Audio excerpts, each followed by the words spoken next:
Hello, good morning, everyone. And guess what? Surprise! Good morning, Warren. Hi. Welcome to everybody out there in YouTube and Facebook land. And a very special welcome to my friend, co host, life Bell. companion, Mr. Roy Belquist. And we are just over the moon, literally, to have Roy back here in prime condition after his recovery, and very exciting. It's been a whirlwind few weeks, but we're just so very grateful, and yeah, we're gonna pick up where we left off and uh, run with these weekly Space 1999 video content updates. No, thanks, Roy, Warren.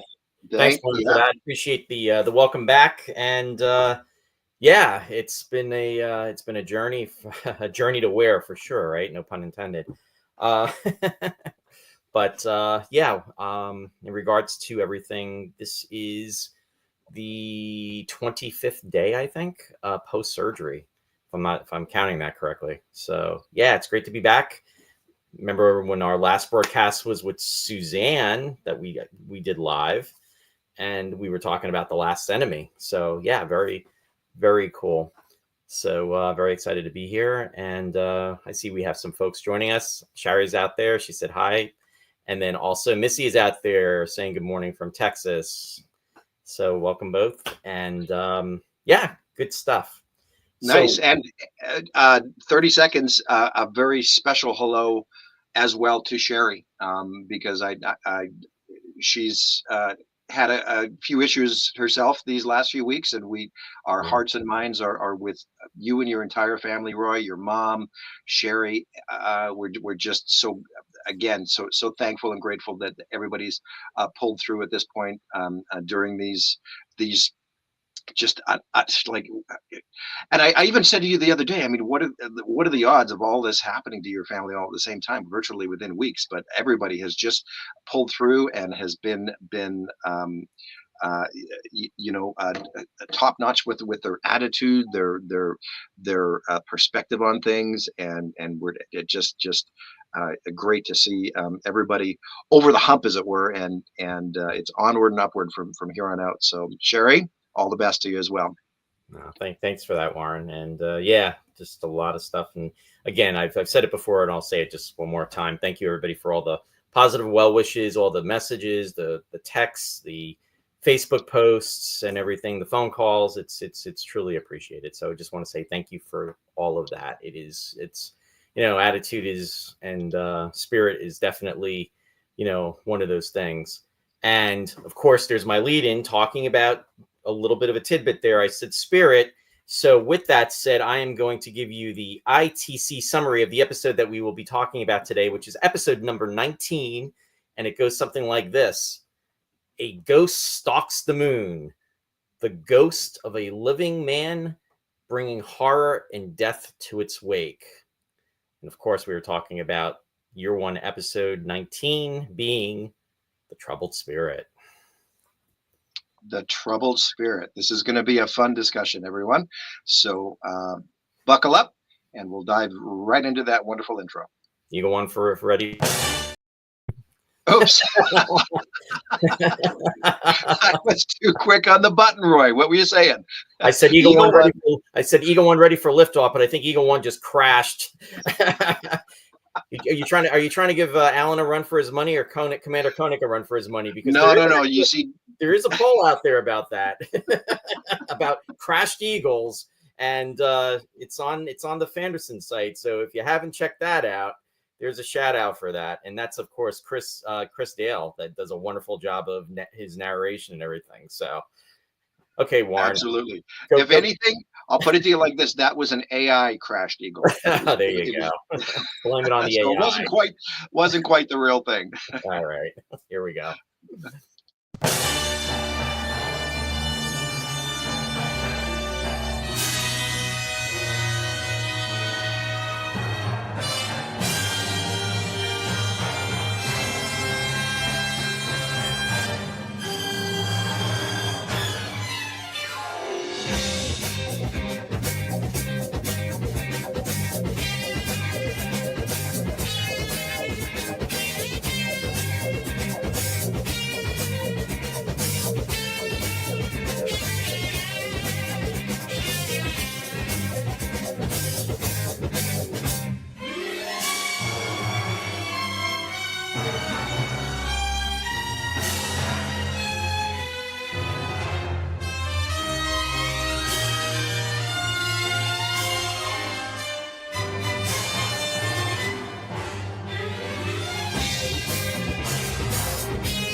And we are back. And thank you again, as we always have to say, to Catherine Bujol for that wonderful, fantastic opening, which we always love to listen to and watch. And it never gets old. And just like the series, we can watch it hundreds of times over. So. And just as a sort of a spoiler, non-spoiler, make sure to tune in right through to the very end of the video for a special surprise from Catherine. Very nice. Very cool. Yes. So, yes. Well, Roy, listen, this is episode, I think you'd mentioned number 19, right? That's correct. Yeah, we're getting towards the latter part of the first season, which is incredible, considering feels like we just started doing these episode reviews and discussions. Yeah, no, it's really remarkable how quickly the time has passed, and yeah, of course, we're all sort of gearing up and or counting down to the big event in September, of course. And there's been a lot of questions and a lot of things that have sort of been in flux, but we'll maybe touch on some convention things towards the end of this episode as well. We might have some special guests popping on. So again, yeah, make sure to watch right through to the very end. Yep, definitely. It's going to be a fun 1999 discussion.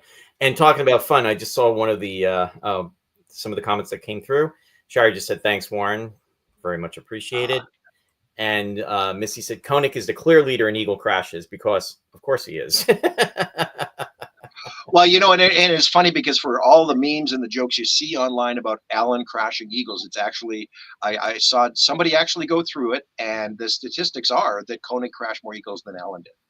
Yeah, and again, that was Chris Dale that did that wonderful narration for that. Yeah. So yeah, want to say hi to Charlene. Charlene is out there joining us. Welcome, Charlene. Great to see you out there as always. And also Randy Lee is also joining us. Randy, welcome. And yeah, in fact, Randy's joining us from Wisconsin. Charlene is joining us from Louisiana, I believe, if I got that correct. Missy's from Texas, and Shari is right here in Powhatan, New Jersey. And whoever else is out there, please just, say hi in the chat. We'd love to see your feedback, your comments, just to know you're out there. It is very much appreciated. Specifically, too, because we don't always do these live broadcasts. Sometimes we'll do the recorded versions, which Warren will. I'm sorry, Charlene, I always mess that up. You're in Alabama. But to be fair, Warren agreed with me and said yes with Louisiana. So just throw me under the bus. I'm just going to throw you under the Eagle, Warren. The Eagle that you crashed before. I'm sorry, the AI Eagle. That's right. Sorry about that. I know better. Charlene, and you know what I'm going to blame it on? The GA, the general anesthesia, that's slowly beginning to wear off from like 4 weeks ago, almost. What am I going to blame it on, though? You're gonna have to let me know, Warren. I'm not awake. I haven't had enough coffee yet this morning. Yeah, you didn't have your Petro, so that's only coffee cup number 1 as opposed to coffee cup number 3, right? Yeah, I'm a little wired myself, so, and I only had 1 cup of coffee, so. But anyway, let me ask you a question, Warren. This is not a typical Space 1999 episode in the sense of it definitely has its science fiction elements, but this is really more of a ghost story. And of course, 1999, specifically year 1, had many elements of horror, which we've talked about in earlier episodes. And we will be talking about as we progress, specifically with the second to the last episode of the first season, which I'm sure a lot of the folks out there will be able to guess. But atypical in the sense that it is a ghost story. Do you have recollections of first seeing this episode? And if you do, your thoughts on it? I'm just curious how you reflected upon it. And I know it's a lot. And if you don't, I'm ready with my response. So go ahead. Well, no, it's funny, Roy, because I do have a very clear recollection of this episode being shown in the 70s. And it looks like I'm lagging a bit there. I'll just really take my time with the words here. Warren is in a space warp. There, I think I'm caught up. Okay. Yeah, you know what? And you touched on something that I was definitely on my brain to cover this episode, and that's the blend of science fiction and horror, which, considering the time we've talked about this, and one of the things that I think is still so remarkable to this day is the fact that season one, year one, did get away with so much in terms of network broadcast standards, right? But it sort of skirted that because of the whole syndication aspect, right? Because I don't think a lot of this would have aired, say, if NBC would have picked it up. I just can't see it, right? So it was sort of a blessing in disguise not to get that network sale, because it's really those horrific moments in my mind, at least, but I know for a lot of others, and it's the adult themes and nature of year one that's really stuck with us, and is the catalyst, the reason why we're still discussing it now 50 years later. Specifically with Troubled Spirit, yes, a couple of things. I've told this story to a few people down through the years, that as a 5-year-old, this episode traumatized me, and on in the same level that the Dragon's Domain did, right? But it's that impact that is really so powerful and lingering. But this episode in particular, because there's the scene where Mateo's ghost is hunting down Dr. Warren in the hydroponic section, and you just hear his ghost just sort of chanting war and well, hey, in the shadows. Yeah, that had an impact on me, right? Because it was like, yeah, he's coming after me, right? So there was that, and along with the imagery of the Mateo's ghost and the horrific makeup.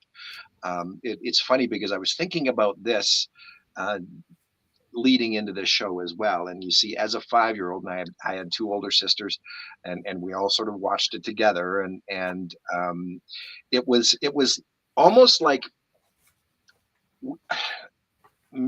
I had to dumb it down. I had to dumb the horror down into terms that I could relate with as a 5-year-old in 1975, and that was when the Mateo ghost was on screen, right? Your instinct is to sort of turn away, and as it is in any horror film, but in my own mind, I had to really put it in simplistic terms, and I would say to myself, oh, well, he's really not that scary of a guy, but he's just got some egg on his face, that guy.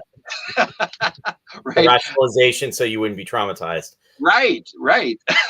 So it was, overall, when you look at the big picture, the point here is that it was very horrific for the time, but it was that blend of sci-fi horror, and of course we're going to talk about Dragon's Domain, but and one of the things I recall distinctly is that on my 10th birthday, so 5 years roughly after this, on my 10th birthday, I saw for the very first time Alien. Oh, And, okay. and of course, that's the classic example of sci-fi horror blend. And it's just, I have such an appreciation and a love for that blended genre. So yeah, Troubled Spirit was amazingly dark, spooky. And again, there's many aspects here we can cover with even the music. Right, it was sort of a very unique episode with that sitar riff. Well, a couple of points that you're bringing up, and you've hit a lot of excellent points. Sorry, yes, I'm rambling. No, not at all, not at all. And I just want to address some of the things that you're talking about. Before I do, Missy just said our parents let us watch this as kids, young kids. No, and that's a very valid point, because really, 1975, the show premiered, so I was I had just literally turned 9 years old.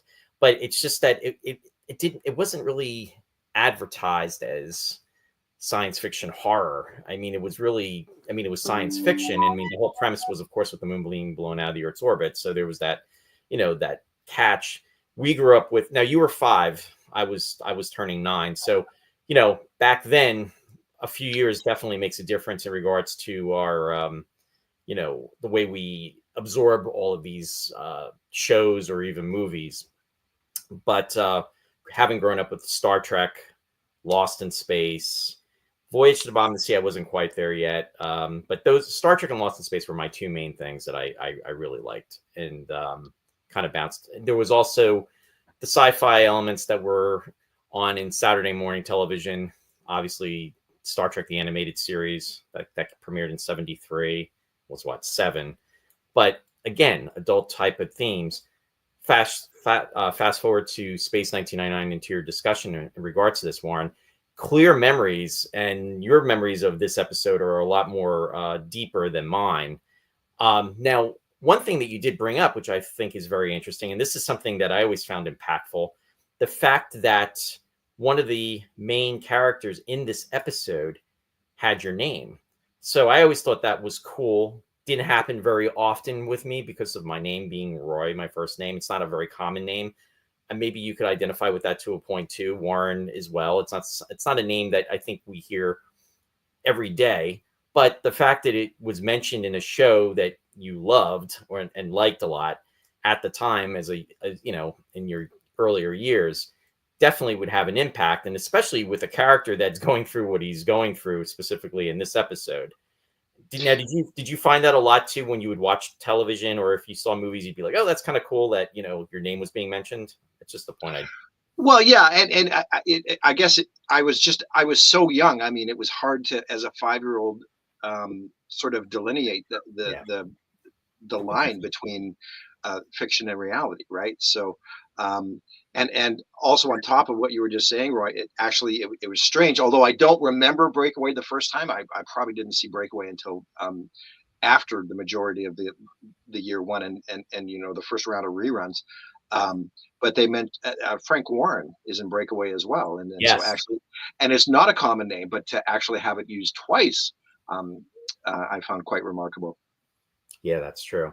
Yeah, for me, Roy was never mentioned in Space 1999, at least as far as I can recollect. However, with Star Trek, it was a character that was referenced in The Changeling, and it was Jackson Roy Kirk. And then even at one point, Kirk says, or Spock says, he says, I believe, Nomad believes that you are Roy Kirk. And I thought, that's really cool. You know what I mean? Because being a classic Star Trek fan. So anyway, wasn't there a Roy, like even a security guard or something in year 2? Thinking of a couple actors. Roy Boyd was an actor that was in the episode. Was it the Immunity Syndrome? He played Lustig, I think. Who got his one line in the episode was Tony, and then what happens is then he sees the light, and then from the entity, and then he goes mad, and then he takes on Tony, and then Tony, the laser gun goes off. I think his name was Roy Boyd. The character name was okay. No, not the character, the actor. The actor, and I'm thinking of Roy Marsden. Roy Marsden, Rules of Luton. Was in Rules of Luton and Breakaway, I think. He was in Devil's Planet. He was Alicia's. Yeah, of course. Great scenes with Alicia back and forth there. Yeah, Creel. And excellent actor, Shakespearean actor too. Mm-hmm. So to his credit. Let me see here. Shari's commenting. She's saying, "Oh, I just put it up. You took it down." Sorry. We're double clicking here. I get the name thing. Shari Lee Lewis was the only actress that had the spelling of my name, and she's my namesake. Yeah. And the interesting thing is Shari Lee Lewis. That Shari was named after Shari Lee Lewis, and Shari Lee Lewis had wrote a classic Star Trek episode. The Lights of Zatar. Mm-hmm. With the hope she would be cast in that episode, which she was not, and then the role went to actress Jan Schutten. Excuse me for that. And then losing my voice here. James is out there. Hey, James, thanks for joining us. One of the things I found most frightening in 75, 76, when I was 8 or 9, was Matthias being blown out of the window in War Games. Absolutely. Yes, very powerful image. And it's we talked about this all along as well, Roy. It's just there was one of the criticisms of the show is that there wasn't characterization, right? But there was. It was very subtle, but that moment, everybody loved Dr. Bob, right? And it was a traumatic. It was almost like seeing Alan sort of die in War Games, right? I mean, and that really shook me up. Because I'm sorry, of course, we're talking about the same episode, but yeah. That happened so quickly. I mean, that whole scene. I mean, that was an incredible sequence. I mean, we've talked about War Games a couple, literally two episodes back, but that whole thing with encountering the force field and they're trying to take, to basically, bully the planet by force. And then what happens is the Eagle gets destroyed. We never saw anything like that before. And the fact that they do that zooming close up and then you see the crack in his visor, it's like, and then his life support pack is deactivated. It's off from the explosion. I mean, it was just incredible. Missy is saying there are certain moments that will stick with us, and poor Bob being sucked out the window. Oh no. Oh, no. Yeah, and how about the two Alphans that during the beginning of War Games too, explosive decompression. Yeah. I mean, that was incredible. In fact, I can't think of the actor's name again. The GA is kicking in here. He was at oh my God, he's a wonderful stunt coordinator. Thank you, Warren. Paul Weston. He was one of the two people that was sucked out into space, and that special effects sequence was incredible. Again, War Games, another phenomenal episode. But yeah, you know what? And thinking back on it, I mean, again, another revolutionary thing about Space Year One is that I can't recall any other series on television anyway, depicting being blown out or sucked out in quite the same way. I mean, it was really, it made it a scary thing to think about and imagine, and the way they brought it to life on screen, if you will. Right. Yeah, very, very true to life or realistic. Even with the sound effect. I mean, of like the vacuum of space, like pulling you out. Mm-hmm. I mean, again, lighting, sound, the stunt work, it all comes together, and that's just another brilliant example of all the components. It's definitely a joint effort. Mm-hmm. Now, getting back to this, one of the things that you just mentioned, Warren, was about the humanity, the relationships. This episode is specifically in the very beginning was very unique because there is not 1 ounce of dialogue that is spoken. And it's a wonderful example of how, in fact, I'm going to give myself a plug here, but I had Adam Nimoy on my show, Roy's Tie-Dye Sci-Fi Corner, my shameless plug that I just put out there. And speaking with him, he's had multiple careers, but as a director and as a teacher, he was talking about with one of the exercises that he did with his film students when he was working in New York, in New York City at the university, was to essentially have them be out, do a scene, but to convey the scene with visual, no audio, no auditory, but that was the project. And you should be able to depict by watching it, knowing what's going on.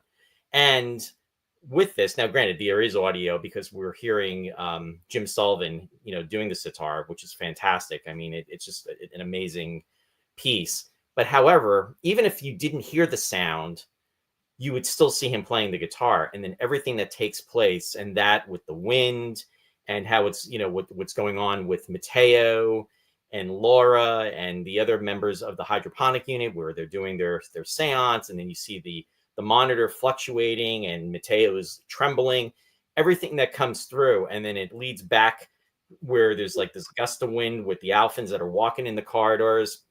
Main mission, the doors open, and then the wind and the paper just gets swooped up, and then of course finally, and that one long scene that goes into the area where where the music recital is taking place, and then everybody, the lights go down and everybody jumps up, and then it reflects back to Mateo, almost like it does in The Force of Life with Ian McShane's character, with when he actually is discovered, and then it actually flips, David Tomlin's excellent direction where the camera goes upside down. It doesn't do that with this. However, we go back to Mateo seeing that he's unconscious, knowing that he's at the focal point of everything. It's just a fantastic scene, well directed. Ray Austin, again, incredible director. Writer Johnny Byrne, again, wanting to do a ghost story and coming through with the scientific elements. And it's a hook, a teaser that really pulls us in and sets the stage for this very intense episode. Mm-hmm. And you know what? I mean, there's been several discussions you and I have had, Roy, about the music in Year One, and in particular in this case, the library tracks Yes. that were decided upon. And this sitar track, I mean, it was a brilliant way to make this very meta, if you will, with that piece, because it's being performed live at the beginning of the episode, like you say, but then they turn around and use it as a theme for Mateo right throughout, Right. as background music, right? But it's a very meta approach that I don't think they did in any other episode, is to take something like that, and it's almost like breaking down that fourth wall with the viewer, right? Because it's a piece that they use very effectively as atmospheric music, but it did come from that live performance originally. Right, because it's when the spirit is being summed up from the very beginning. It's almost like that's, we'll use, every different characters have different themes that are associated with them. And this is almost like the theme of the spirit. And as it raises in intensity, so does the force of the spirit, so to speak. And to your point, this is being showcased throughout the episode with its appearance and different things that are taking place, and it will intensify. And then even at different points, there's the one point where Mateo is like horrified because he sees something in himself that's resembling the spirit, and as he's being taunted, and then he runs, and then when he looks at it again, it's gone. And as soon as it disappears and he looks at it, so does the music. It's like right on cue, and it's done very effectively, and it's a brilliant way of displaying the troubled spirit and the force, the entity, so to speak. Yeah, 100%. I think it was it now Alan Willis who was the sort of Yeah. the library track musical editor. James is saying, I love when Mateo enters the travel tube and the spirit is entering behind him and the doors buzz as they're Yes. drawing. Heavy current from being prevented to close is really creepy. There's so many moments like that in this episode, James. That's a great example that along with the music for me, I mean, really stuck with me until years later when I saw it in reruns. It's like, yeah, that scene sort of sends shivers up your spine, right? Mhm. Because it's like, there's something there, there's something implied and inferred, but again, it's brilliant, right? I mean, and with a lot of horror movies like that first Alien, that idea of less is more, right? It's the implication that there's something looming and lurking, just over your shoulder. I love that scene. And that's the best way to do horror. I mean, essentially, where you're not seeing what it is, it's the speculation. It's in the shadows, and that's why when I love the movie Alien, the first one that came out in 1979, December of '79. I also love Aliens that came out in July of 1986. Two fantastic films dealing with the same type of creature, but two totally different movies, where the one is specifically like a horror film, and then the other is more of a sci-fi action drama adventure. And it's I mean, you see the aliens more so in the second film than you do in the first, but it works for both, the way they are both conceived and portrayed, and similar but different. And Yeah, it's the suspenseful aspects that Mhm. that first movie really portrayed really well, as in this episode. The scene with Helena in the medical center, Yeah. and suddenly, we all sort of get that they maybe played with the time on Alpha a little bit and dim the lights, in the evening shifts. Absolutely. Right, but of course, this all happens during an evening shift, and Helen is sitting there, and the lighting is very subdued and very, very dark and creepy and suspenseful, right? And then when you see that imagery of him getting up in the background, it's like, yeah, It's the same type of. It's very similar. Again, I mentioned Anton Zora, Force of Life. It has similarities with that. And to your point, because with the appearance of the ghost, the spirit, the troubled spirit, I mean, it's in the opening, which we talked about. Then there's also, Mateo in the medical center where he's recovering, and she wants him to stay in there for the night. And, essentially he looks over and then he sees something lurking in the shadows behind the panel, and he does a double take. And even Helena looks back to see, but she doesn't see anything there. But to your point, followed by when she's in the lab or outside the isolation area, and she's just going through doing what she's doing, and then she sees like some form of disturbance, and then she pulls out the comm lock, and she's like, Mateo. And then when it comes out, it doesn't, it's like it's taunting her. It's letting her know that it's there, but not to the extent where his ill will, at least at this point, his anger that Mateo is having, that later festers with Warren and then also with Laura, is not there for Helena. It's just more that it's the taunt, and where she gets freaked out, and she even says it's like, it's almost like a touch of death is what she feels. But then it progresses throughout the episode to James's point when he's leaving and he goes in the travel tube and he's trying to make his way to the hydroponics center, and he's freaked out and he sees it in the travel tube. And to your point, Warren, when is the travel tube usually ever that dark, right? I mean, it's like low lighting, but again, it's effective. It's in the shadows. It's adding to the ghost story, the imagery, and it totally works.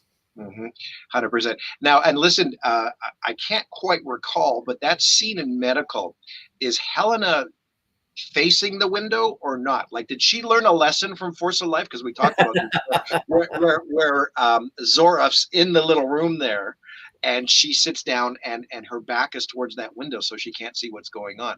Is she facing the window in Yeah, I believe she is. I just watched this episode like last night. Yes, she's facing it, because, and then she even, it's like a flicker, and then that's when she says, she pulls out the comm lock and says Mateo.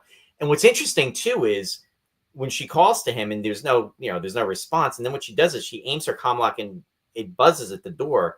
There's like almost a delay because nothing happens, but then you see the lighting, and then the door opens, and then there's the wind, and it starts to come out, and then she's like, no, and then what happens is it pulls back, and then the door slowly closes, and it's very eerie. Yeah. There's a lot of similarities between this episode and Force of Life, aside the obvious suspenseful, scary horror aspects, but just the fact that, again, some great character moments, because it was dealing with that a guest performance, but then their spouse at the same time, right? And we had Eva in Force of Life, and how she dealt with everything that Anton was going through, and then in this case, and some really nice moments between Mateo and Laura, yeah, as well.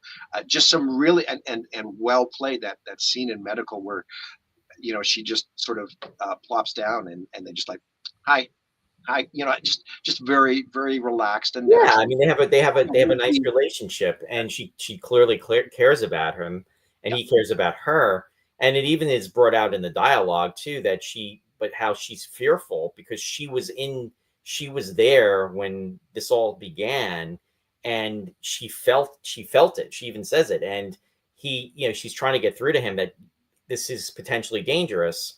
And the other aspect of it is, she's letting him know that Warren is against him continue the experiments. And this is something too that is an interesting component, because we're seeing the hydroponics section. Hydroponics was mentioned in War Games, I believe, in regards to, when Alpha was being destroyed after the attack. And this is really the first time that hydroponics we get to see the hydroponics area, or one of the hydroponic areas, which is really an incredible set. I mean, it's very well done. It's amazing the way that they comprised it. We do see some, we'll say set designs. Of course, the nuclear waste components, silos, thank you, that are from Breakaway. But you know what? That's very common, reusing, set pieces, and it's done in a very effective manner.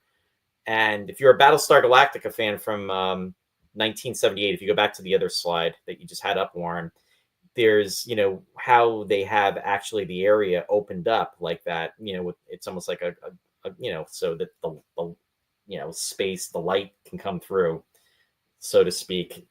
In Battlestar Galactica, it's a very similar type of set. And that was showcased in a few episodes as well too. So yeah, I think like in the aggro ships, like they sort of used that to almost like a geodesic look. Yes, exactly. With the domes and things like that. What was the movie? In fact, we had covered it a while ago. I think it was Silent Running, if I remember correctly. I think they had Mhm. set, and that's what Bruce Dern, 1973, 74. It was Well, similar with of that. course, and then they actually used stock footage in Galactica of Right, the exactly. So yeah, both Universal Productions. So yeah, there you go. There's the tie-in with that. And again, it's recycling. It's effective cost measure. But for 1999, I mean, for them to do that with this, it's very effective. And again, this is like a one episode type of scenario that this type of set was being utilized. Yes, and there's Matteo Giancarlo Pret, who was the first Italian to be utilized in Space 1999, because as we know, RAI was assisting with the funding of Space 1999's first season. But as part of the agreement, what had happened was they had made an agreement that to utilize Italian actors, and Giancarlo Pret was the first. Incidentally, he actually had auditioned, that did test footage with Martin Landau back in '73, because as he was considered for the role of Alphonse Cantani, who would have been the Italian Chief Eagle pilot. And fortunately, I mean, no disrespect to Giancarlo Pret, but very happy that it did not go in that way, because we have our beloved Alan Carter, Australian Eagle pilot Nick Tate, who got the role. But yeah, now sadly, Giancarlo Pret has passed away. He passed away about a little over 20 years ago. He was, ironically enough, he was 58 years old, my age. He was 31 years old when he did this role here. Yeah, and all things considered, we were originally planning to have a little bit of a tribute to him in London, but it just the weekend got away on us with our other guests there. Carla Romanelli, of course, is a very, very dear friend of Giancarlo Prete's, and of course having Johnny Garco there. And originally we were trying to get Orso Maria Giurini there as well, which would have been nice.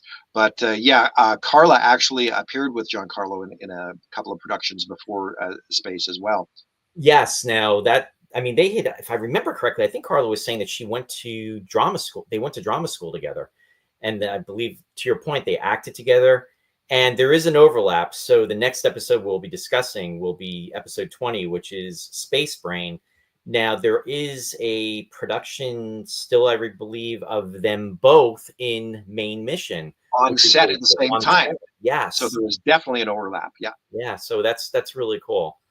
Yeah. So so he did different films, different productions, and the one that if you're a Lady Hawk. I was just going to say I remember him being in Lady Hawk with Rutger Hauer, Matthew Broderick. All those years later, he was in Lady Hawk. Who else was in that from Space? Wasn't Sanderson.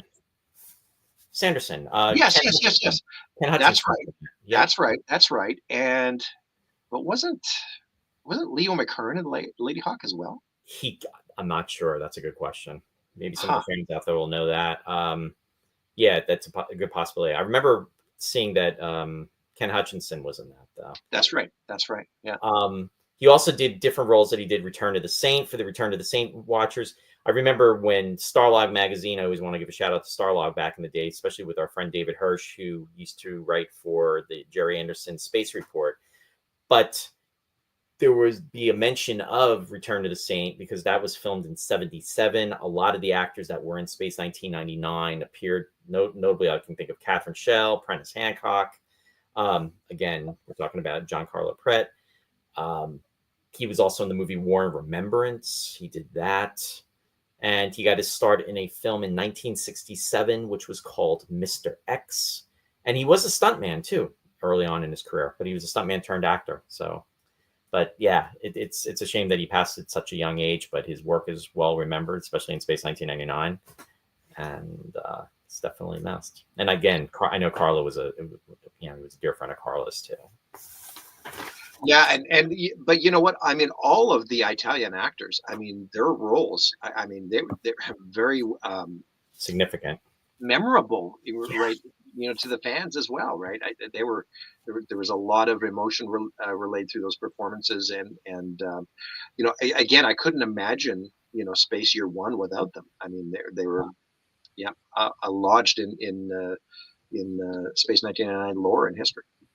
Definitely. And there was prominent actors in season 2, but a lot of, prominent actors in the first season, besides, the Italian guest stars. I mean, we've talked about it already, but I mean, right from the start, I mean, you had Roy Dotrice, you had Christopher Lee, Peter Cushing, just to, right out of the gate, late, we'll be talking about Mission to the Darians, Joan Collins, Leo McKern, Australian actor, that'll be coming up in 2 episodes with Gwent, the Infernal Machine, companion. So yeah, there's a long list. Margot Layton, who, she was in Collision Course. You also have Brian Blessed, John Sharpnel. I mean, the list is just incredible, that the prominent talent that was showcased in the series. And that's just really touching the surface with Year One. So, but I thought it was interesting too, Warren, the title of, being the Troubled Spirit. So there's the title comes from 1662 and from in the prayer book. And it comes, the sacrifice of God is a troubled spirit, a broken and contrite heart. So I thought that was pretty profound. The themes that are presented in this episode, very, again, unique for even within the horror genre. I recall, and this is coming from somebody who was a later fan to view these episodes, and that's our friend actually from my hometown of Regina, Patty Beckler. Roy, I remember, because she really only got involved in the 2012, 13, 14 time frame when she came to Peterborough with Heather and I. She wasn't really a fan, but she grew to really, really appreciate a lot of the episodes. I remember Patty telling me that Troubled Spirit was one of her favorites, and she just and Patty is a big horror movie fan as well. And I remember her telling me that she was really taken by the idea of the spirit that comes back to haunt you before you're actually dead. It was a very, very unique and interesting twist on that whole idea. Well, you're touching upon, and I was going to talk about this a little later, but with the epilogue, as the epilogue of the 1999 episodes, especially in Year One, it's very moralistic. It's also trying to wrap up what happened in the episode. And again, the brilliance of Space 1999 is, and I'm going to limit this to the first season. I mean, again, I'm not trying to cause any division, folks, because there are Year Two episodes I love, but Year One and Year Two are different in many ways. So just concentrating on Year One for right now. And again, I'm not putting anything down, but I'm just, in my opinion, speaking how there are differences. Again, there are the moralistic implications, and then also the type of, the wrap-ups. Space 1999 was brilliant in the sense that it did not always have to give an explanation. It's like whatever happened. Do we know the answer to it? Maybe in some episodes we do, but in some episodes we don't. And that is okay. There's nothing wrong with that, because it pretty much is a reality. Again, we're talking about Force of Life, some similarities. Force of Life is brilliant because we don't know why the alien entity did what it did. And as the viewer, we could try to rationalize it. We could try to figure it out. And anybody that's watching it can have their own summation of what took place. And again, that's okay. But it's not listed in the script. It's left open-ended for us to try to figure it out. And a lot of shows don't want to do that, or maybe can't do that, whereas 1999 did do that. Outside the box, we've also covered this, and there's so many examples in Year One where you're left with that mystery. Yeah, and this is a great example of it. I mean, and just in regards to the dialogue, it's and you pretty much summed it up before it, but Koenig is saying, where he's just pretty much kind of just thinking about it all, and he even says he he takes every death on the base personally, but he even says with this one, with Mateo's death, he feels it that much more. And he says, life after death, maybe, maybe not, because we don't know, right? But then he says, but to be haunted by your own ghost even before you die, what's that all about? And it's like, there is no answer. I mean, Helena, sums it up, life and death, still the big questions, the greatest mysteries. And Koenig is just left pondering. And then what happens is we see the shot of the moon going through space, and then it goes, and the episode ends. It says it all, because it leaves us left to think about what we just saw, to digest it, and to reflect upon what we feel is the viewer. And again, it's brilliant. The mysterious unknown force that we've talked about, that fans of Space 1999 love to reflect upon, because it's a guiding principle, a guiding spirit. This is the troubled spirit, but it's the essence of what has happened throughout the course of the 24 episodes, which, when we get to the Testimony of Katie, I think is very appropriate. So absolutely. And that whole idea of the mysterious unknown force is exactly that, exactly what we're talking about. It's mysterious, right? And the other thing that in relation to troubled spirit, that another show did very well when it comes to mystery, is that troubled spirit sort of has that Twilight Zone style of ending. Yes, right? yes, In that, I mean, what are the chances that Mateo would be burned and scarred in exactly the same way yep, as the ghost, right? I mean, yeah. the huge irony there is lifted right out of the Twilight Zone. No, and that's another brilliant show. Love that show. And especially, I mean, again, I've watched a few other incarnations that have taken place over the years, but I'm talking about the episodes from 1959 to 1964, within that season. James commented, he said, I have lots of headcanon about season 1, and it is still changing sometimes, like even recently with Collision Course. And David, welcome, David. Good to see you out there. Glad you're with us. And he said it's what makes it a thinking man show. Absolutely. And there's not, and again, I'm not taking away from shows that don't, because there are shows that you want to watch something, and you know what, you want the explanation, but it's not wrong not to have the explanation and to be able to enjoy it. And I guess where I get a little defensive is when and this is, again, we're talking about a show that we love, and it's 50 plus years later now. This was shot in November of 1974, but it's just that there's nothing wrong with it. And if we want to have that type of opportunity to think and be able to ponder, it's great that it exists. And it's a shame that it was kind of ridiculed at the time, not by everyone, but by some. But anyway, we're staying positive with this, and it's all good. But it is so remarkable, Roy, and this is exactly why I can't harp on this enough. Is that why are we all here? It's the way that they did design these episodes to be sort of outside the box, with their structure and layout. I mean, there was a very formulaic rule when it came to the majority of television in 1975, and if you look at any, not even there wasn't a lot of other science fiction to compare it to, but any like police procedurals, dramas, I mean, everything had that same generic formula, and that's where Space Year One just completely threw that out the window and did their own thing. And I that's in my mind, it's exactly why these episodes are so memorable so many years later. Yeah, absolutely.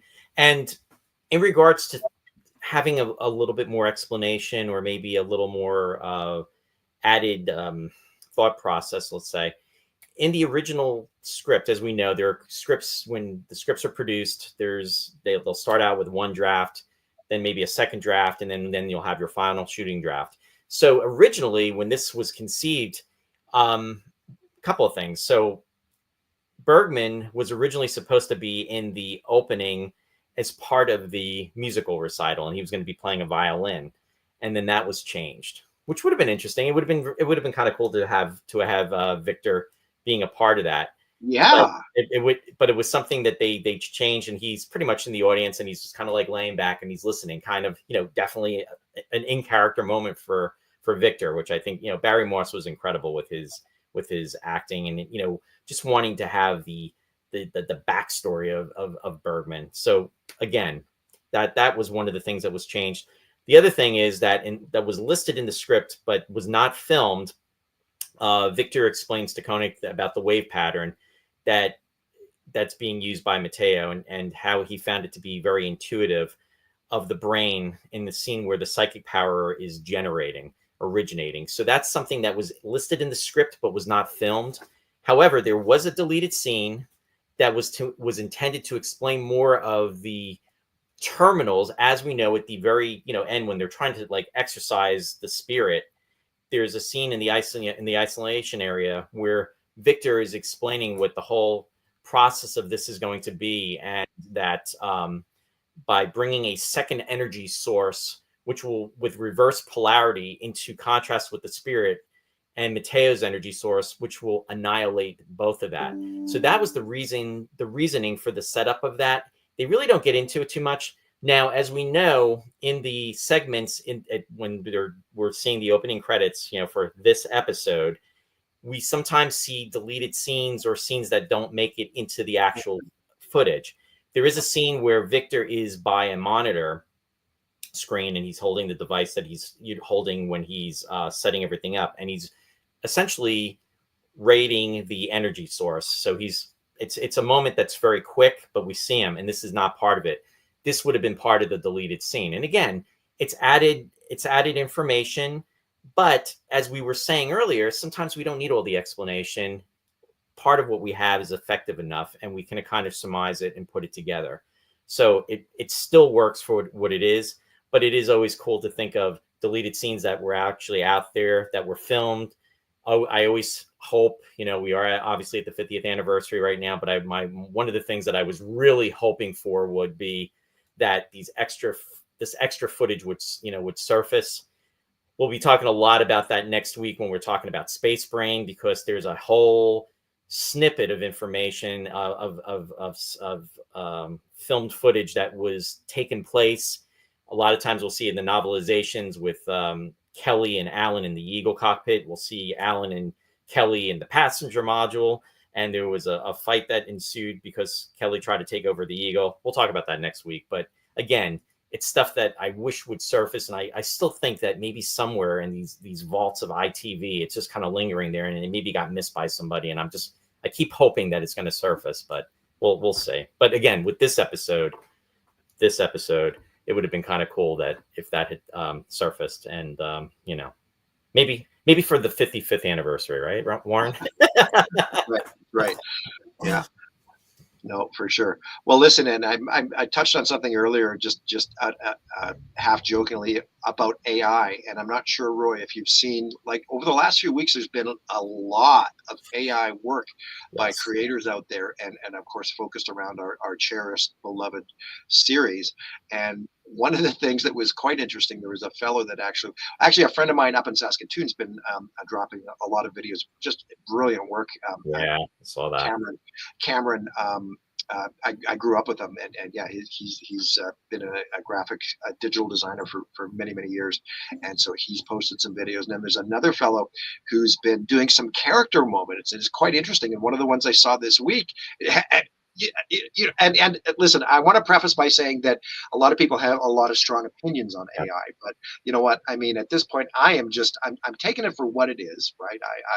I'm not even remotely artistic myself, so I can't really state one way or the other. I don't really have a personal opinion on that, but there was the one video where he made a scene where Victor meets Maya.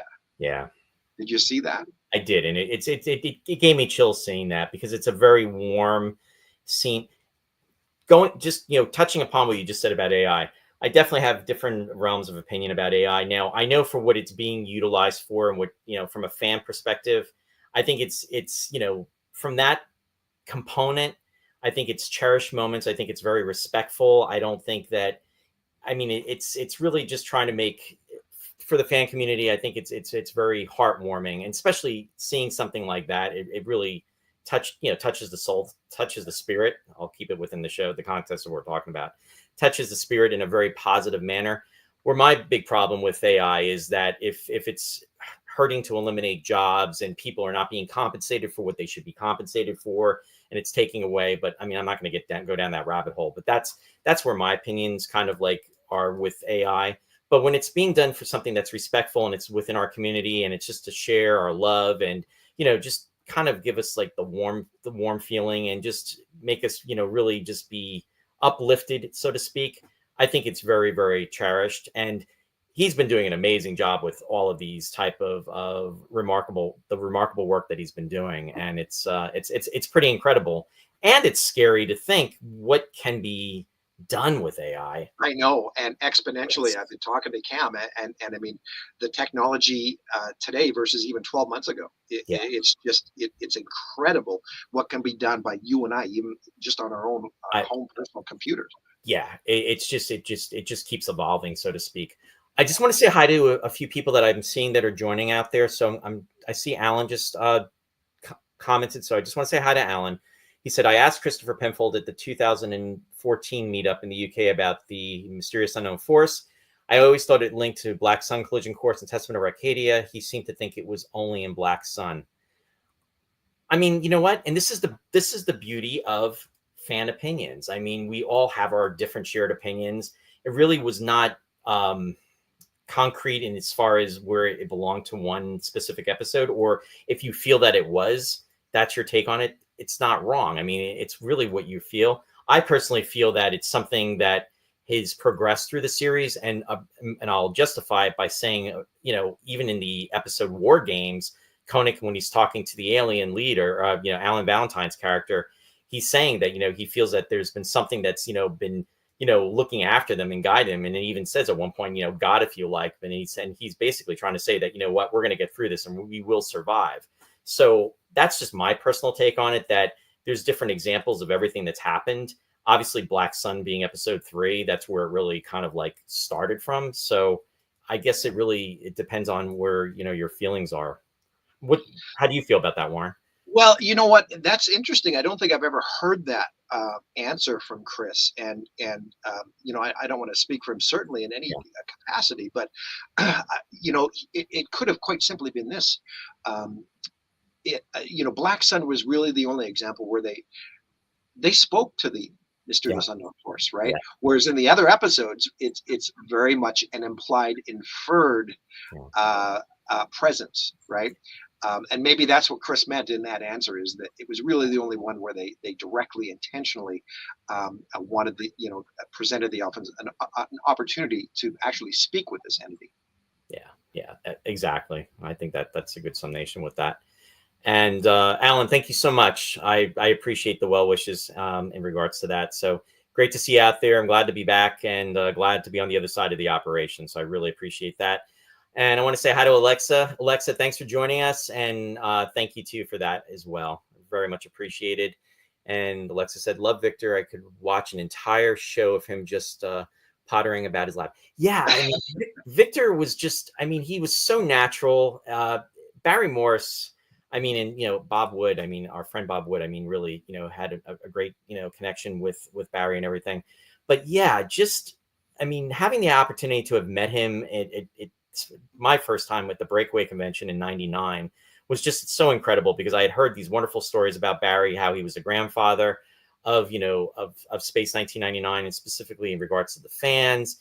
And, people would joke and say, the fans would be taking pictures, and I've talked about this before, of everybody. And then Barry would literally have his camera out and he would be taking pictures of the fans. He was just such a warm presence, and I'm not taking away from anybody else, but just, fixating on Barry for the moment. And he just really made you feel really, really good. And he just came across that, he really just loved being with the fans and sharing in Space 1999 fandom. And it's so sad that now he'll be gone 17 years this next month, but definitely will be missed. It's funny you say that, Roy. Sorry to cut you off there. And hello to everybody out there, including Alexa. But as fans of this series, and again, I don't think this needs to be said, but we're in a very unique position because our interactions with these actors through the years has been such on a personal, intimate level. Yeah. And just you speaking about Barry Morris, I remember the one and only time I met Barry was in Portland in '95, and he did the play Love Letters with June Lockhart from Lost in Space. And I remember going out for supper with Barry one night, and I was seated next to him. And it's just the little things. And I'm sure everybody's got a story like this, but you're not going to get this if you're talking about Star Trek fandom or Star Wars fandom or anything like that. But I remember Barry leaning over to me and asking me exactly what was in a Denver sandwich. And I'll never forget that. It's just, yeah, those crazy little things that we should be so appreciative of, which we all are, of course. Oh, Where I was going with bringing up that AI Maya Victor video, I got sidetracked, sorry, is that I'm sure, it made me realize one thing in sitting discussing this episode. I'm sure glad they didn't, considering what happened between year one and year two, we all know it, it doesn't need to be said, but I'm sure glad Victor didn't come back as the troubled spirit in year two either. there you go, right? Exactly. Or somebody could be, that's the technology. Somebody could almost make that happen. Now there was a video that was done, and it was done after one of the conventions. I think it was in 2010. Yeah, Bob Wood and Eric did that. I know what you're talking about. It's called The Return of Victor Bergman, right? Return of Victor Bergman, and he was in suspended, and they took scenes from The Exiles, and they incorporated, and he's on the big screen, and he gets revived, and they use footage from Journey to Where, and yeah, it was a nice touch. It was very, very nice. I want to say hi to Lephris is out there. Welcome, Lephris. Thanks for joining us, and thank you for the welcome wishes back. I appreciate it. Alan saying some of this AI footage is incredibly emotional. Got a lump in my throat over the Victor and Maya footage. Absolutely, just as we're talking about that, Alan. Also, I want to say hi to Peter. We want to welcome Peter. He's saying The Troubled Spirit, one of my favorite episodes of Space 1999. James is saying I changed my mind on some things in Collision Course after the stream here on the episode. Oh wow. Interesting. Yes. That's why this has been so much fun. Yeah. Honestly, even for Roy and myself to go back and reconsider certain things that have come up in discussion. Definitely. Missy saying, as fans, we take what we do from the episodes because we each bring our own perspective as we view it. And that's the beauty of it. We all can have our own unique take on each episode. Absolutely, Missy. Totally agree. And that is the beauty of it. Let's see. Alexa saying, I love Troubled Spirit, but as a practicing witch, I also get frustrated with it because I want to jump into the episode and help them out. Like, no, don't do that. That's pretty awesome. Wow. Let me see. Oh, Cerise is joining us. Welcome, Cerise, saying best episode. And Alexa saying, okay, what is a Denver sandwich? Yeah, I was actually wondering about that too, Alexa. I was kind of smiling at Warren going along with it, but you know what? I have no clue. So I'm going to come clean, Warren. Is that like a Philadelphia cheesesteak? Is it something like that? Really? Wow. Okay. Well, and I mean, I can't believe you guys haven't heard of it, but it's essentially egg, cheese, and green pepper, I believe. Okay. Like a almost like a breakfast sandwich. I had no clue, but that's good to know. Thanks. And Alexa said, well said, Missy. Yeah, totally agree with you, Missy, on that. And just so everybody knows out there, this is why we're here, is to give you advice and insight into menu options at your local. I'm probably going to pass on your Denver club. Sri said, I wish Troubled Spirit had been second after Breakaway. I have made a case. And Alexa said I could see that. Yeah, and that's the fun of wanting, as far as watching these episodes in the order that you like. Oh, I'm so sorry. You know what? My apologies. I am come clean when it comes to butchering names. I am like the king of that, so no disrespect intended, and I apologize. So I am so sorry about that. So it's Sourcey? Sourcey, I apologize. And if I do that again, my apologies. So Anthony, welcome. And Tony's out there. He said Barry wanted closure to the character, so agreed to come back as Bergman in the short film. So many fans asked him what happened to the character. No, it was very, I remember reading about it and seeing it, and thank you for that, Tony. Much appreciated. And Missy said, and tell us about sandwiches. It's Celtic, not actually my name. No worries though. Okay, thanks. I appreciate it. So yeah, no, this is what makes this fun. It's like bringing fans together, hearing the different opinions, because we all, as Missy was saying too, we all have our takeaways, and it's just kind of fun to collaborate. And the show has been around for 50 years, which is great, and the fact that we can actually have discussions like this is really really cool. So definitely. Yeah, 100%. And thank you to everybody for tuning in today. This episode was a little different. Of course, we wanted to uh, sort of do something special for Roy's first show after post surgery, post recovery, and I felt it would be nice if it was just him and I. We will be featuring special guests going forward as we have done in the past. This episode was sort of last minute and impromptu, so I think this is really nice just to feature Roy and myself, and of course all of you out there as fans as well with the live questions rolling in. So we wanted to at least do that, and boy, there's been some really good questions today. So thank you again, everybody out there for taking part. Yeah, we really appreciate it, and that's what makes it fun. And we're so happy that you're out there, and we're so happy to hear positive feedback as far as the enjoyment of this. And yeah, definitely. And thanks again, Alexa. I really appreciate it, and thank you too, James. Much appreciated. It's just, like I said, I was a bit scared, but yeah, just it's good to be on the other side and just to taking each day as it comes. Thanks, Missy, in regards to that too. Yeah, sure. The other thing is, one thing we didn't touch upon, Warren, and again, it works with this episode, but this episode was one of the few, like Force of Life. Again, we're talking about similarities. There were no eagles in this episode. Oh, okay. So we didn't really touch upon that, and you know what? That's okay. I mean, I love the eagle. I mean, we got our fill of the Eagles at the very beginning when Warren crashed Eagle 1 right before we took off. But no, I'm just kidding.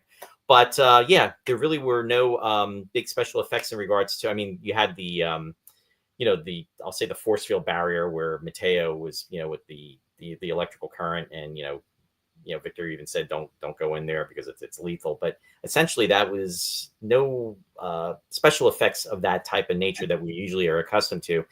But we did get to see the working Comlock, which was cool, with Koenig using it. And that was something we definitely got to see a little bit more of in year 1 than we did in year 2. But just a quick observation for that. But yeah, this episode totally worked.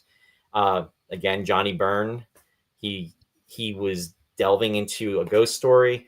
And as a lot of folks may remember too, in the 70s, I'm dating myself here, and maybe even in the 80s, communication with plants. This was something as far as that was being touched upon. So what a nice way to kind of combine that as far as, areas of the brain that we don't utilize as much, the psychic phenomena, the plant communication, it kind of all tied in to make a very effective ghost story, which is what we wound up with the Troubled Spirit. Mm-hmm. And interesting in that, yeah, I meant to bring that up as well. That whole idea of communication with plants is sort of, it's almost like this isn't just a ghost story for the sake of it being a ghost story. That was sort of the catalyst, right? And I remember, of course, I'm sure everybody's seen probably the most famous horror story in history, The Exorcist. And I saw it when I was very, very young, and didn't rewatch it until many, many years later. But I'd forgotten the fact that at the beginning of The Exorcist, before all the events sort of start to unravel, that there is a scene with Regan in the basement discovering an old Ouija board. Oh, right. And so the setup is that's sort of the catalyst for the events to come, and sort of the same thing here with that seance with the group of them trying to communicate with plants, right?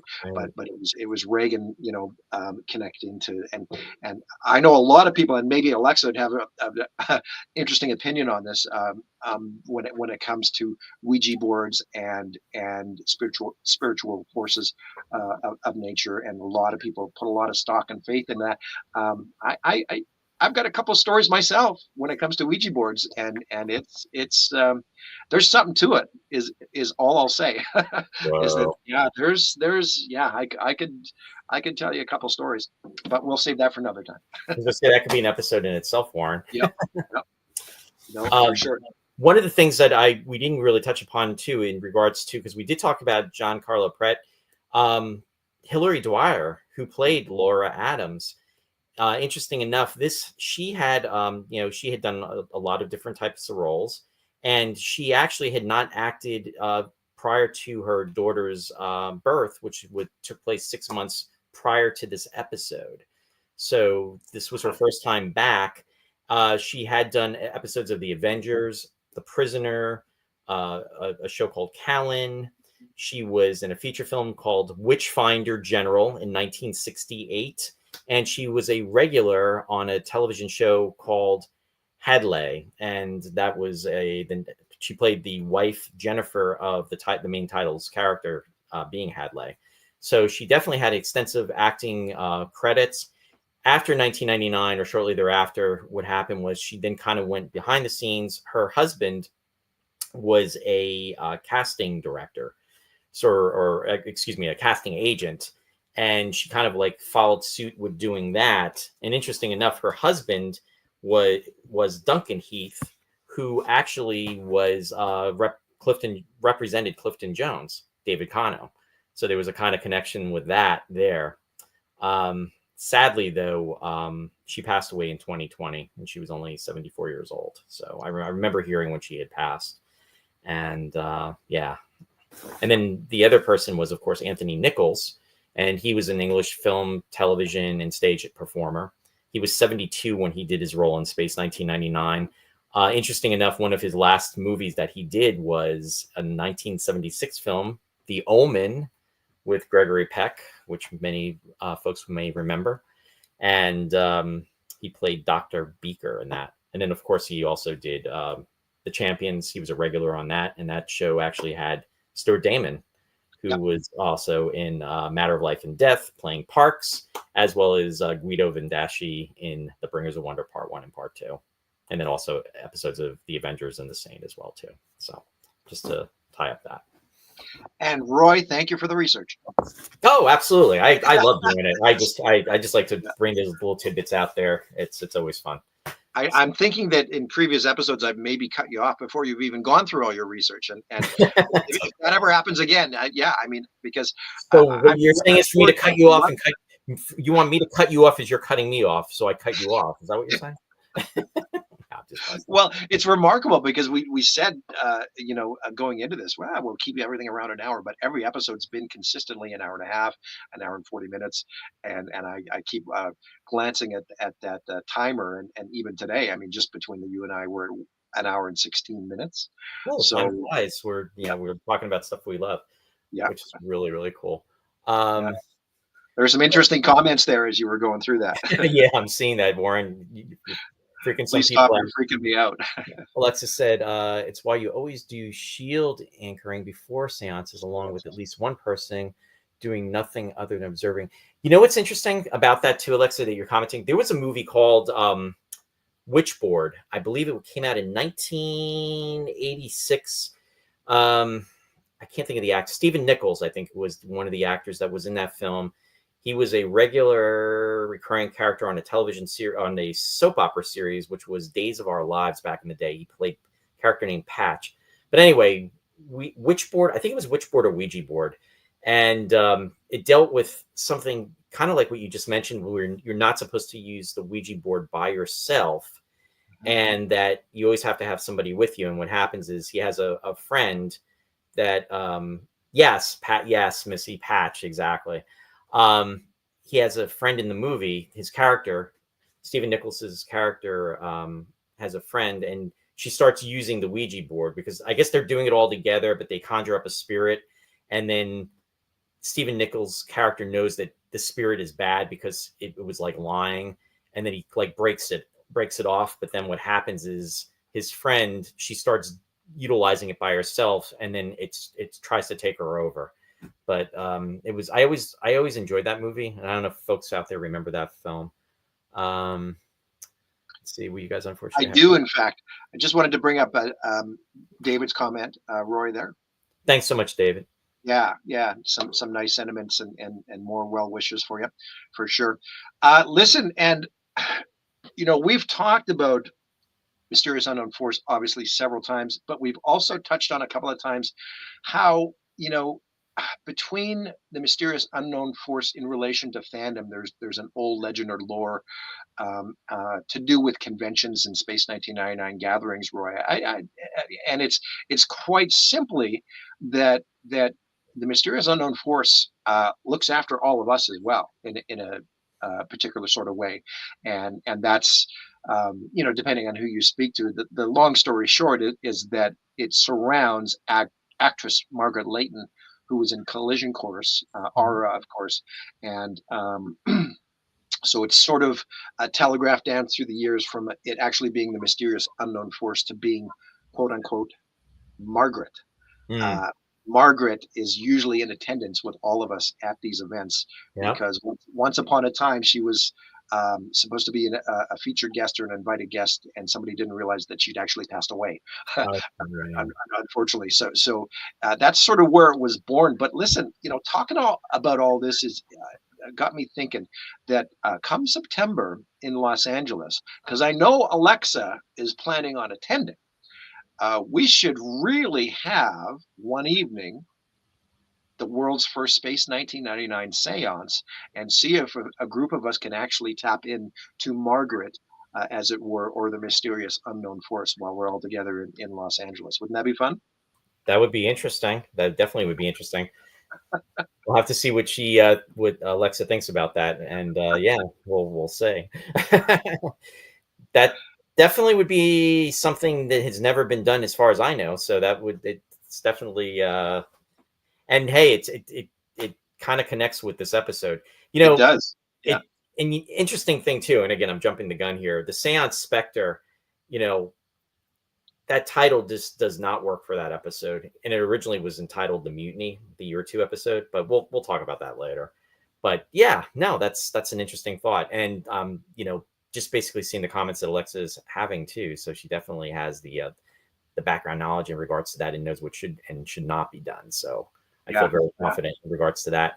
I just want to say, David, congratulations, and and thanks again for joining us in regards to everything in regards to your upcoming wedding too. That's very special.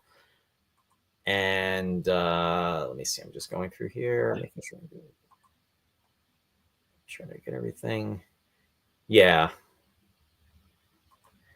Let's see. That one we're going to touch on right away. Yeah. Okay. Very cool. Yeah. Oh, Missy. Yeah, I know, Missy. I know. We'll save Year 2 for next time. Oh, well, I did mention that there might be some spoilers towards the end. So yeah. So anyway, go ahead, Warren. Well, let's transition away from that because yes, great chat today, Roy, with just you and I. I do have sort of a sneak preview of some things that you're going to see upcoming in Year 2. And I'll go ahead and run that now. And when we come back, there might be a couple of special guests that we could maybe bring on to talk, as Alexa was just inquiring on the convention coming up in September. So I'll start with this nice little sneak preview. And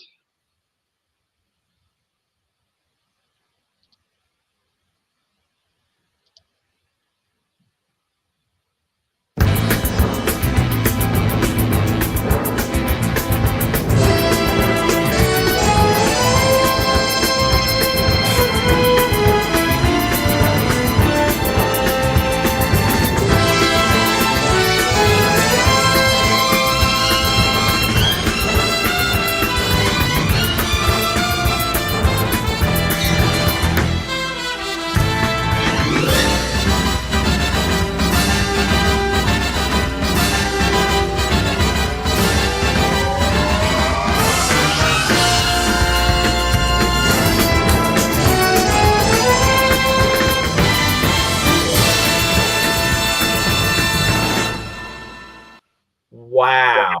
Wow. Catherine Bajol, I wish you were out there. You have knocked it out of the park again. Holy mackerel. That was freaking awesome. I have not seen this, folks. Thank you for sharing that, Warren. And Wow. I hadn't seen that version. She just uploaded it overnight, so I'd seen a previous version, but not this one. And there's even going to be, that's not a final. We're going to work on a couple of things on top of this, or Roy. And of course, the obvious thing is I've already talked to Catherine about. I know both you and I have year 2 jackets, so we should probably take a picture of ourselves in year 2 jackets to put in for our title cards. But yeah, no, and really funny. What a nice little nod at the end there to our featured guests. Absolutely, that was just incredible. Yeah, that was very, very cool. Catherine, thank you. I will be messaging you to thank you again too. But I wanted to make sure to get that on the air. That again, her work is just it's just mind blowing. I'm glad it surprised you, Roy. That was a very pleasant surprise. Yeah. That was cool, and I think that's a great idea in regards to the jackets too. So no, definitely. So yeah, for sure. Okay, well, listen, we got somebody in the background here, and I'm not sure if she has a year 2 jacket on or not, but let's check in with Catherine Riley. Hey, Catherine. I'm trying to pay my Medicare premium. Okay. That's a wonderful lead-in, Catherine. Yeah, I mean, it starts in April. I don't know how, older people or anyone who's not,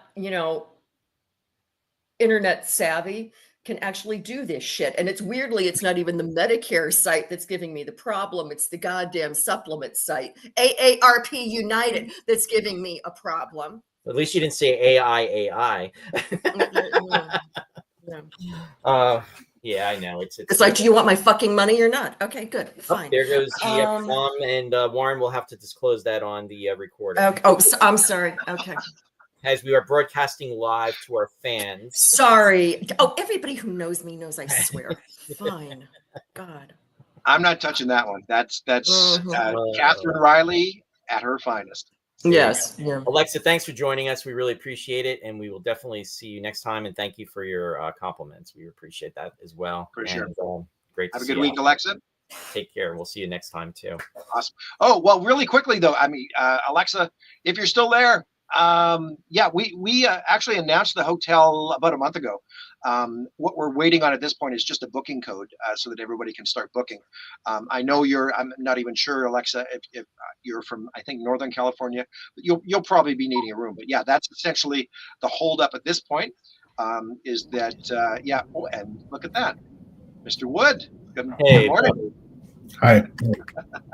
So yeah, we announced that we are going to be staying at the Hotel Burbank there several weeks back. So we are just sort of in the process, the group here, as you see before you, finalizing those details with the hotel and waiting for that booking code to be issued. So I think I could even go ahead and tell you the rate. It's a very special rate that we've gotten for everybody, $169.95, and of course you can go ahead if you have 2 or 3 people per room. That's very, very reasonable, and you can share those costs and expenses as well. I think it's reasonable for pretty much any decent hotel nowadays, honestly. Anything under $200 is definitely. Yeah. It really is. Yeah. Anything under 200 and it's not a, flea bag or, whatever. But and this is a nice hotel in an excellent area. Yeah, Bob, you've stayed there several times. Yeah, I have. Yeah. It's a fantastic neighborhood.